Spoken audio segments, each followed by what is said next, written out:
da noite pro dia, não se muda numa cirurgia, muda só a aparência, mas não muda a essência.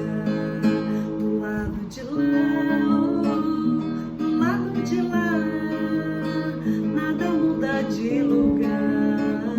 Do lado de lá, do lado de lá, do lado de lá, nada muda de lugar.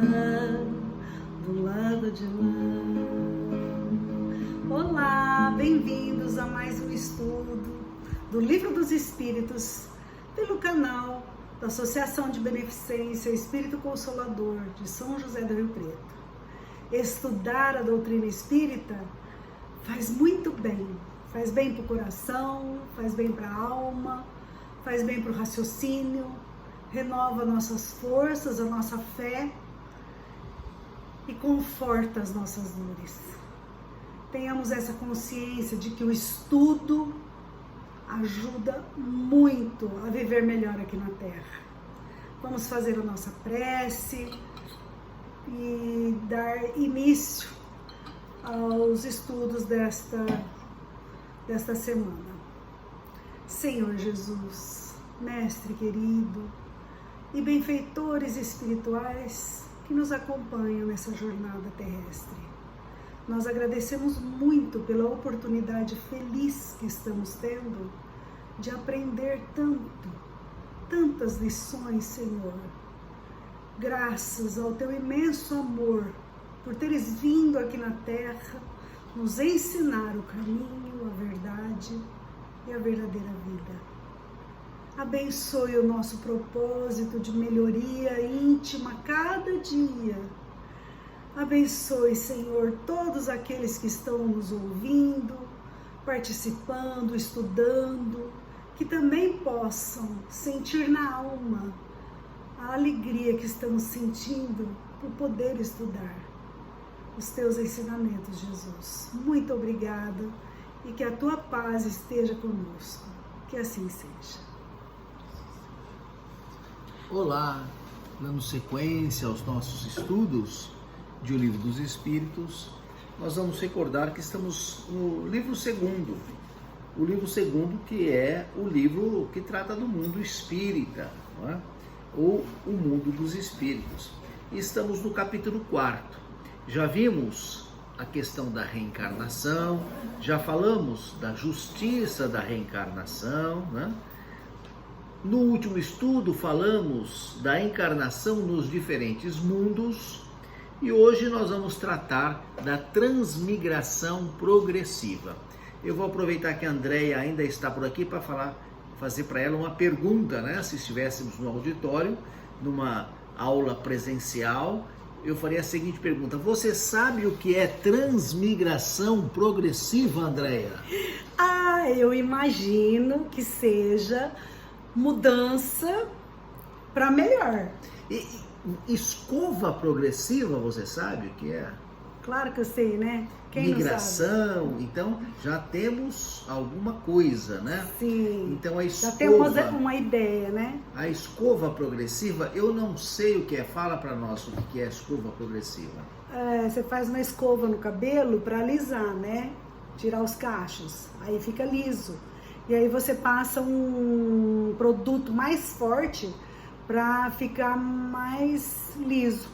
E você vai fazendo isso várias vezes? E ele vai Por isso que é uma alisando? progressiva? Não. Eu não sei. Não. Você faz uma vez só? Faz uma vez só. Porque a transmigração... Peraí. É verdade. Você tem que fazer uma vez e depois você tem que ir fazendo... Como é que chama aquilo? Retoque. A manutenção. Manutenção, porque aí cachê tudo de novo, gente. Então... Coisa incrível. Como volta? A ideia da questão progressiva nós já temos, né? E a questão da migração, né? A ideia da migração é aquela ideia de alguém que vai para outra cidade, para outro lugar, em busca de uma vida melhor. É mudança, né? Então nós vamos falar da transmigração progressiva, que é isso mesmo, essa questão de mudanças em busca de uma vida melhor, de uma evolução, de um progresso, né? Um progresso do espírito, né? E vamos falar das questões 189 até 196. Na primeira questão, pergunta-se o seguinte, questão 189. Desde o princípio de sua formação, o espírito desfruta da plenitude de suas faculdades. Quer dizer, Deus nos fez inteligentes, né? A sua imagem e semelhança. Mas desde o começo, nós tínhamos condição de usar todas as potencialidades inatas, né?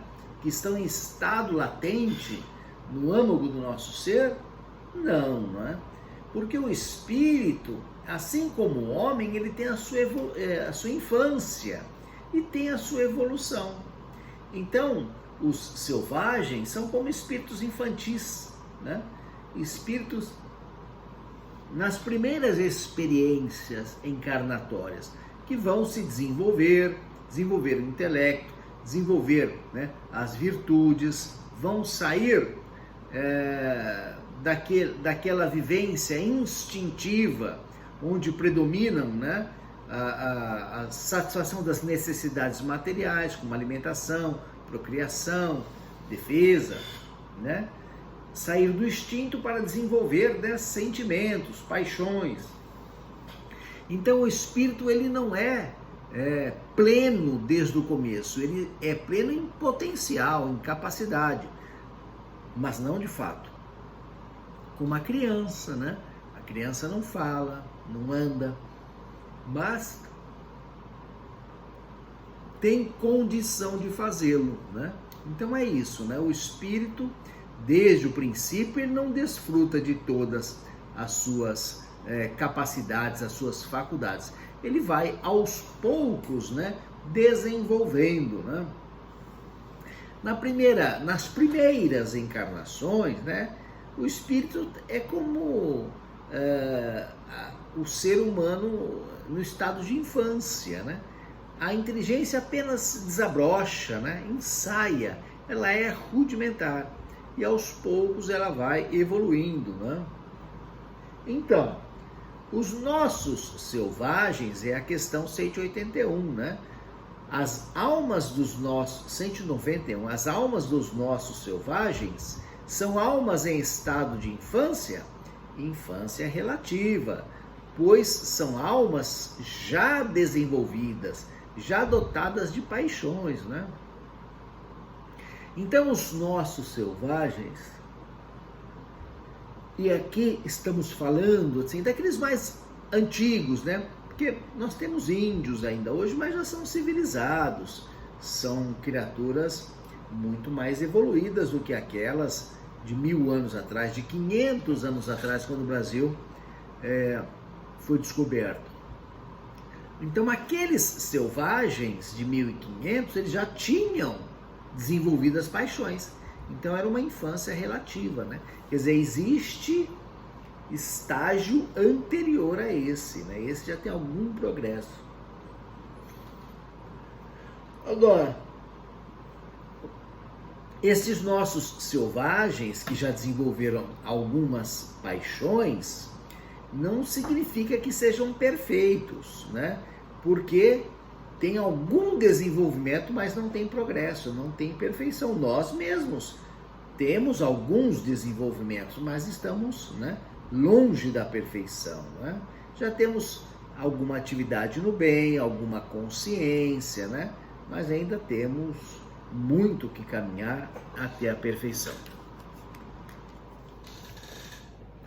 Então, o espírito, no comentário Allan Kardec explica, ele segue as mesmas fases, mais ou menos, de uma forma didática. Para a nossa compreensão, ele segue as mesmas fases do ser humano material, né? Ele tem a fase de embrião, depois a fase da infância, né? E depois de uma sucessão de períodos chega a fase de adulto, né? A fase da perfeição, né? Agora, este é um longo caminho, né?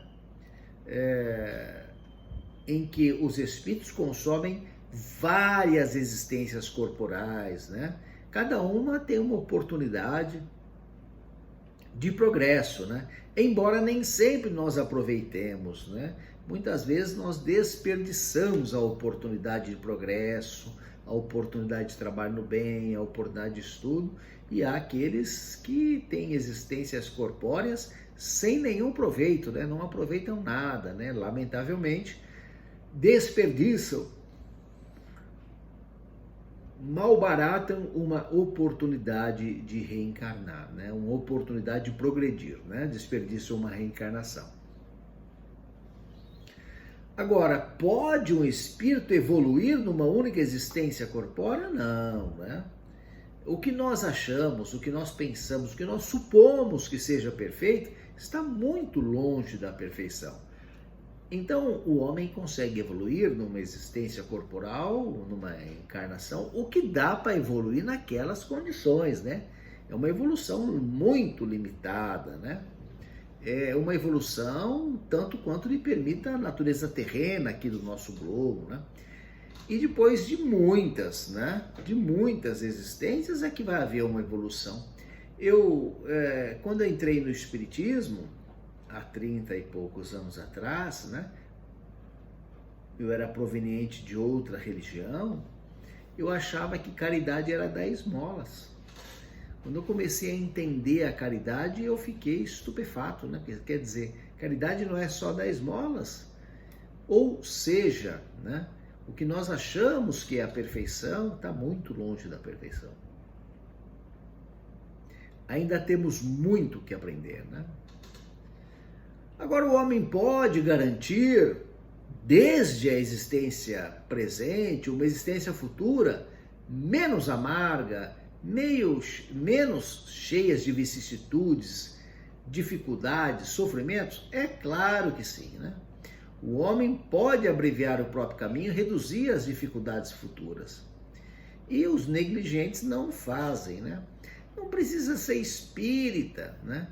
Nós vemos todos os dias pessoas que passam a sua existência de uma maneira muito imprevidente, né? E na velhice não tem previdência, né? Pessoas que não cuidam da saúde e depois, né, tem problemas de saúde, né? Pessoas que têm vida desregrada depois sofrem as consequências. Nós não estamos julgando ninguém. Nós estamos observando os exemplos que a vida nos mostra, né? Da lei de causa e efeito, da lei de causa e efeito. Quem planta uma coisa boa vai colher uma coisa boa. Quem não planta nada não vai colher nada. Quem planta uma coisa ruim vai colher uma coisa ruim. Isso é óbvio. Não precisa ser um gênio, né? Não precisa ser um espírito evoluído para entender isso, né? Na vida nós vemos todos os dias, todos os momentos, né? Agora, nós reencarnamos várias vezes nessa transmigração progressiva para o progresso, é a lei do progresso. Nós não vamos retroceder, né? Como espíritos, não vamos retrogradar, né? O espírito não retrograda, não retrocede, não anda para trás, né? Pode uma criatura, né, um rei, reencarnar como uma pessoa sem importância política, né? Ou seja, o progresso espiritual, o progresso moral, o progresso de virtudes, nada tem a ver com posição social, né? Nada tem a ver com posição social. Progredir não é ficar rico, não é ter status, não é ter mais seguidores nas mídias sociais. Progredir no sentido espiritual é se tornar uma criatura melhor, né? É se tornar uma criatura mais evoluída, né? E estamos sujeitos à lei do progresso, e a lei do progresso permite que a gente fique estacionado pela nossa liberdade, lei de causa e efeito, mas, né, que não andemos para trás, que não retrocedamos. Ou seja, né, ou nós aproveitamos a lei de Deus que nos estimula para frente, ou nós ficamos inertes, né? Regredir, não. Eu sempre exemplifico com o jovem que abandona os estudos, por exemplo, no 5º ano, né? Fica 2, 3 anos parado, quando volta a estudar, continua de onde parou. Ele não volta para o 3º ano, ele pega a partir do 5º, de onde parou. Ele não retrocede, né? Se por um lado a alma, né, de um homem de bem não pode reencarnar como uma pessoa malvada, porque não retrocede, o malvado, um homem perverso, pode reencarnar e tornar-se um homem de bem, sim, desde que ele se arrependa, desde que ele corrija os seus erros, pratique boas ações, né? Isso se chama progresso. Nós podemos evoluir, sim. Aliás, é para isso, né, que estamos na Terra. E quando nós fazíamos a distinção de que um rei pode reencarnar numa condição de um trabalhador humilde, braçal, sem influência política, mas que isso pode significar progresso espiritual, nós vamos lembrar, por exemplo, que Herodes, né, era rei e Jesus era carpinteiro, né? A evolução do espírito não se confunde com a condição social aqui na Terra, né? E nem é evolução social, né? Então Herodes Antipas, a que nos referimos, né, foi acusado de vários crimes, né? Mandou decapitar João Batista e era rei. Então ter reencarnado como rei não significa que é um espírito evoluído, né? Espírito evoluído era Jesus, né? Carpinteiro, né? Uma profissão sem destaque social, mas uma alma cheia de virtudes, né? Agora tem aquela pergunta que sempre os neófitos no Espiritismo fazem: ah, mas se eu tenho outras oportunidades de reencarnar, por que eu vou me sacrificar agora? Por que eu não deixo para a próxima, agora eu vou curtir a vida, né? Então, essa ideia de várias oportunidades de reencarnação, de transmigração progressiva, não leva ao comodismo, né? É o que se pergunta, né?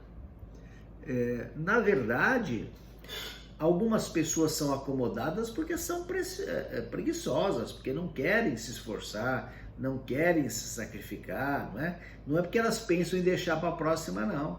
É porque elas não pensam, porque elas querem apenas o prazer momentâneo, rápido, que agora, né? E não quer um sacrifício agora para uma condição futura melhor, né?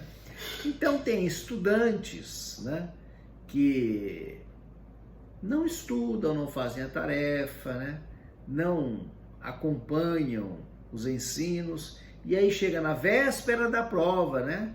E vão estudar um pouco, vão ler a matéria na véspera da prova, quando estudam, né? Quer dizer, se estudassem um pouquinho por dia, iriam assimilar a matéria, né? Se estudassem todo dia, melhor para eles. É por isso que na Terra, diz o texto, né, há homens mais avançados uns que os outros, porque uns se esforçam e andam para frente e outros não, né? Outros ficam, como dizia o nosso amigo que dava aula do Livro dos Espíritos, ficam sentados na poltrona da preguiça, né? Então, a pessoa passa o domingo inteiro na frente da televisão e não consegue tirar uma hora, né, para ir à casa espírita ou uma religião qualquer, né, para se dedicar uma hora de um domingo, um feriado, um sábado, ao seu progresso espiritual. É falta de tempo? Não, é falta de vontade, né? Não estamos julgando ninguém, né? A nós cabe fazer a nossa parte. Nós estamos falando o seguinte: será que eu não sou esse que estou acomodado, que não estou gastando tempo demais, né, com ociosidade, pouco tempo, com atividades enriquecedoras, né? Então cabe a cada um fazer a sua análise, a sua reflexão, o seu exame de consciência, como fazia Santo Agostinho, né? Como sugeriu Santo Agostinho que fizéssemos, né? Antes de deitar, refletir o que nós tínhamos feito ou deixado de fazer, se podíamos ter sido criaturas melhores, né? Então é isso, né? Aprendemos com a doutrina, né, que os espíritos se aperfeiçoam, né, por sofrimentos, por atribulações, por, né, renúncia, por dificuldades da existência material aqui na Terra, né? Então, a vida é uma espécie de cadinho, né, no qual nós passamos para chegar à perfeição, né? E na metalurgia, né, segundo os metalúrgicos, o cadinho é uma parte do forno, né, do forno, e que segura o metal fundido, né, o metal fundido, e o separa, né, do lixo. Então separa o material de interesse da fundição, né, o material mais nobre, e o outro descartável. Então é isso, o cadinho é o lugar onde nós descartamos os nossos defeitos, né, e selecionamos apenas as nossas virtudes. É essa a ideia do que é a reencarnação, né, do que é a vida na matéria. É uma vida de lutas, de sofrimento, é uma vida, né, de conquistas, porque ter virtude é ter mérito, né? Ninguém tem virtudes dadas de graça por Deus, porque ninguém é anjo, né? Porque não existe isso. Então nós temos o que nós conquistamos com trabalho, suor, sacrifício, portanto, meritoriamente, né? A questão 196A, ela fala algo muito importante, né? É o corpo que exerce influência sobre o espírito, ou é o espírito que influi no corpo, né? Nós somos espíritos encarnados, né? O corpo é uma veste, o corpo faz o que nós queremos, né? O corpo faz o que o espírito quer, né? Então isso é muito importante, porque às vezes a pessoa fala assim, eu tenho sangue de espanhol, né? Não tenho sangue de barata nas veias, não. E eu fico nervoso, né? Então, né? Ou o outro fala assim, eu sofro dos nervos, mexeu comigo, né? Não levo desaforo para casa. Então nós colocamos a culpa nos nervos físicos, né? Na origem da família, né? Na nacionalidade, né? Ou aquele que tem problemas, né? De sexualidade, né? E ele então fala, é a tentação da carne, a carne é fraca, né? Então eu fiz aquela bobagem porque a carne é fraca, né? Ou aquele outro, né? Que é muito apegado à matéria, a gente fala, é unha de vaca, né? Tem a surucucu no bolso, não gasta dinheiro, coisa e tal, né? Então, tudo isto é forma de dizer, porque todos esses defeitos, o nervosismo, a agressividade, né? A sexualidade, o apego aos bens materiais, né? Tudo está no espírito, não está no corpo, né? A gula não está no estômago, está no espírito, é o espírito que é guloso, né? Então nós temos pessoas idosas, né, que o corpo físico já não tem, né, as necessidades orgânicas da juventude e continuam com problemas de sexualidade, né? Então é onde fala assim, aquele velho é um velho safado, né? Na verdade é um espírito, né, num corpo, numa veste de uma criatura idosa. Ou seja, os defeitos e as virtudes estão na alma e não no corpo físico. O corpo físico é só uma vestimenta, né? Passageira, descartável, né? Que nós vamos usar, né? Por um período e depois, né? Ele vai acabar e vamos continuar sendo a mesma criatura. Porque se o defeito estivesse no corpo, com a morte do corpo acabaria o defeito. Acabou, né, o corpo, mas não acaba. O espírito continua sendo quem ele é, desencarnado. Então ele é virtuoso ou ele é cheio de defeitos. É a mesma criatura, somos nós, né? Então é isso, né? Na semana que vem nós vamos falar do tópico seguinte, que vai tratar da destinação das crianças após a morte. Então nós vamos extrair das reflexões de hoje que nós estamos numa oportunidade abençoada de reencarnação, no mundo material, exposto a provas, exposto a sacrifícios. E nós temos que passar por essas dores, por essas dificuldades, sem reclamar. Nós temos que compreender que elas são importantes para nós, né? Como um atleta, né? O atleta que vai praticar um esporte, ele precisa se sacrificar, suar, repetir várias vezes até, né, fazer o movimento com perfeição, né? Então, exercitar-se, suar, sofrer, é uma forma de progresso. A vida, né, a reencarnação é uma ferramenta de progresso, né? Não é um castigo de Deus. Deus não castiga, Deus nos dá chances de evoluir, né? Então, quem quiser se aprofundar nessas questões do Livro dos Espíritos, nós vimos hoje 189, né? Até 196, a transmigração progressiva, para compreendermos que estamos sujeitos à lei do progresso. Não regredimos, ou ficamos parados, e se ficamos parados é por nossa liberdade, pelo livre-arbítrio, né? Pela nossa inércia, pelo nosso comodismo, ou nós evoluímos. É mais fácil evoluir. Por quê? Porque é a lei de Deus, é só acompanhar o progresso da humanidade, o progresso que Deus impõe para nós, né? Se a gente quer ficar parado, nós vamos ter que lutar contra a lei de Deus. Então é mais fácil seguir a lei de Deus, é mais razoável. Então que a gente possa aproveitar as reflexões, né, dessa abençoada obra e doutrina, né, a obra é o Livro dos Espíritos e a doutrina dos Espíritos, para a nossa evolução espiritual. Na semana que vem continuamos estudos, né? E acho que em breve poderemos retornar aos nossos estudos presenciais, se Deus quiser. A pandemia está acabando, né? E que Ele nos abençoe e nos dê a sua paz.